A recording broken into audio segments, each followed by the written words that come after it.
માનવ દેહ કેવો છે? તો એક બાદશાહ હતો. બાદશાહ હતો એટલે બાદશાહે વજીરને આમ સુંદર મજાની એક છાલ આપી. રાજી થઈ ગયા ને બાદશાહ. લ્યો વજીરજી, આ કિંમતી છાલ તમે લઈ જાઓ. એને તો આમ છાલ નાખી. છાલ નાખીને પછી તો આમ બેહી ગયા આમ ખુરશી ઉપર. અને બધા ભાઈ એમ કચેરી ભરાણી તો વજીરને છીક આવી. છીક આવી ઉપરા ઉપર બે ચાર એટલે તો વજીરે આમ હતું છાલ ઈ જ દીધી આ માટે. તો પછી તમને ખબર છે ને, બહુ હરખી શરદી જેવું ને છીક આવે તો શું થાય?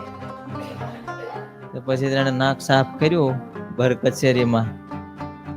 તો બાદશાહ કે મેં તને આવી કિંમતી છાલ આપી અને તું એનાથી નાક સાફ કરીશું એટલા માટે આપી છે? આવું બગાડવા આપ્યું છે? આવું ગંદુ કરવા આપ્યું છે? તને મહિમા છે કે ને મેં આપ્યું એનું કાંઈ? કાઢી મૂક્યો જા, કોઈ દી હામું જોતો નહીં. આ તો પછી નિરાશ થઈને આવ્યો હોય કે હવે તો મારું વર્ષાસન જાહે ને બધું જાહે. રાજા નારાજ થયા છે. પછી સાધુ પાસે ફકીર પાસે ગયો.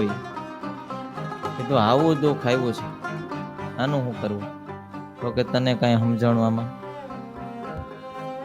ઓલા સાધુ ફકીરે એને ઉપદેશ આપ્યો.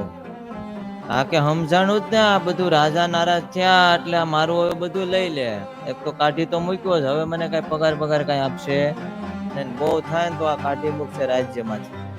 તો કે ભાઈ એટલા માટે તને જેમ દુઃખ થયું ને, રાજાને દુઃખ થયું ને, એમ ભગવાને આપણને આ કિંમતી શરીર આપ્યું છે ને, એનાથી આપણે ફેલ કરીએ છીએ, અફીણ પીએ છીએ, દારૂ પીએ છીએ, ન ખાવાનું ખાઈએ છીએ, ન કરવાના ધર્મના કામ કરીએ છીએ, તો ભગવાનને દુઃખ નહીં થતું હોય?